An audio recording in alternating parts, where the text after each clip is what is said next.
ನಮಸ್ಕಾರ ಎಲ್ಲರಿಗೂ. ಮಂಜುಳಾ ಗೌರಿ ಚಾನಲ್ಗೆಲ್ಲರಿಗೂ ಸುಸ್ವಾಗತ. ಗುಡ್ಡದ ಶ್ರೀ ಆಂಜನೇಯ ಸ್ವಾಮಿ ದೇವಾಲಯದಲ್ಲಿ 71ನೇ ವರ್ಷದ ರಾಮೋತ್ಸವವನ್ನು ಆಚರಿಸಿದರು. ಕಡೆಯ ದಿನವಾದ ಮಾರ್ಚ್ 29, 2026 ಭಾನುವಾರ ಸಂಜೆ ಸುಮಾರು 7 ಗಂಟೆಗೆ ಪಲ್ಲಕ್ಕಿ ಮೆರವಣಿಗೆ ಕಾರ್ಯಕ್ರಮವಿತ್ತು. ಸೀತಾರಾಮ ಲಕ್ಷ್ಮಣ ಹಾಗೂ ಆಂಜನೇಯ ಸ್ವಾಮಿಯ ಉತ್ಸವ ಮೂರ್ತಿಗೆ ಹೂಗಳಿಂದ ಶೃಂಗಾರ ಮಾಡಿ ಮೆರವಣಿಗೆಗೆ ರೆಡಿ ಮಾಡಿದ್ದಾರೆ. ಪುರೋಹಿತರು ಆರತಿ ಬೆಳಗುತ್ತಿದ್ದಾರೆ. ಆ ದಿನ ಮಳೆ ಬಂದ ಕಾರಣ ಸ್ವಲ್ಪ ದೂರ ಈ ಪಲ್ಲಕ್ಕಿ ಮೆರವಣಿಗೆಯನ್ನು ನಡೆಸಲಾಗಿತ್ತು. ಈಗ ಉತ್ಸವ ಮೂರ್ತಿಯನ್ನು ದೇವಾಲಯದಿಂದ ಕೆಳಗೆ ತರಲಾಗುತ್ತಿದೆ. ಚಂಡೆ ಮೇಳ ಕಾರ್ಯಕ್ರಮ ಕೂಡ ನಡೆಯುತ್ತಿದೆ.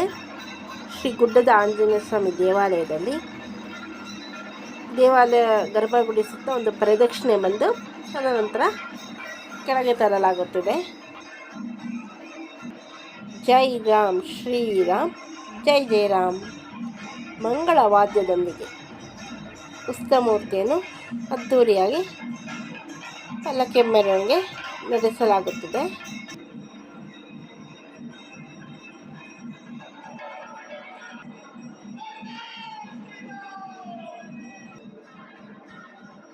ಗುಡ್ಡದ ಶ್ರೀ ಆಂಜನೇಯ ಸ್ವಾಮಿಯ ದರ್ಶನ ಮಾಡಿಕೊಳ್ಳಿ.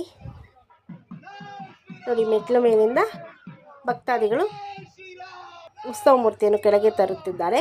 ಪಲ್ಲಕ್ಕಿಯಲ್ಲಿ ಕೂಡಿಸಿ ಮಹಾಮಂಗಳಾರತಿ ಮಾಡಿ ತದನಂತರ ಮೆರವಣಿಗೆ ಜರುಗುತ್ತೆ. ಸೊ ಎಲ್ಲ ಕುಣಿಸಿದ ಮೇಲೆ ಮಳೆ ಜೋರಾಗಿ ಬಂತು. ಮಳೆ ನಿಂತ ಮೇಲೆ ಸ್ವಲ್ಪ ದೂರದಷ್ಟೇ ಈ ಮೆರವಣಿಗೆಯನ್ನು ನಡೆಸಲಾಯಿತು.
ಪಲ್ಲಕ್ಕಿ ಮೆರವಣಿಗೆ ತುಂಬಾ ಚೆನ್ನಾಗಿರುತ್ತಲ್ಲ.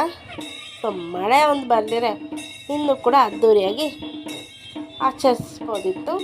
ಸೊ ನೀವೇನಾದ್ರು ನಮ್ಮ ಈ ಚಾನಲ್ಗೆ ಹೊಸಬರಾಗಿ ದಯವಿಟ್ಟು ನಮ್ಮ ಚಾನಲ್ನ ಸಬ್ಸ್ಕ್ರೈಬ್ ಮಾಡ್ಕೊಳ್ಳಿ, ಬೆಲಕನ್ನು ಕ್ಲಿಕ್ ಮಾಡಿ, ಲೈಕ್ ಮಾಡಿ, ಶೇರ್ ಮಾಡಿ, ಕಮೆಂಟ್ ಮಾಡಿ, ನಮಗೆ ಸಪೋರ್ಟ್ ಮಾಡಿ ಹಾಗೂ ಎಂಕರೇಜ್ ಮಾಡಿ. ನಿಮ್ಮ ಫ್ರೆಂಡ್ ಹಾಗೂ ರಿಲೇಟಿವ್ಗೆ ಶೇರ್ ಮಾಡಿ. Thank you for watching. ಮತ್ತೊಮ್ಮೆ ತುಂಬು ಹೃದಯದ ಧನ್ಯವಾದಗಳು. ಜೈ ರಾಮ್ ಶ್ರೀರಾಮ್ ಜೈ ಜೈ ರಾಮ್. ಸೀತಾರಾಮನ ಆಶೀರ್ವಾದ ಕೃಪಾ ಕಟಾಕ್ಷ ನಮ್ಮೆಲ್ಲರ ಮೇಲೆ ಸದಾ ಇರಲಿ ಎಂದು ಪ್ರಾರ್ಥಿಸುತ್ತೇವೆ. ಜೈ ಶ್ರೀರಾಮ್.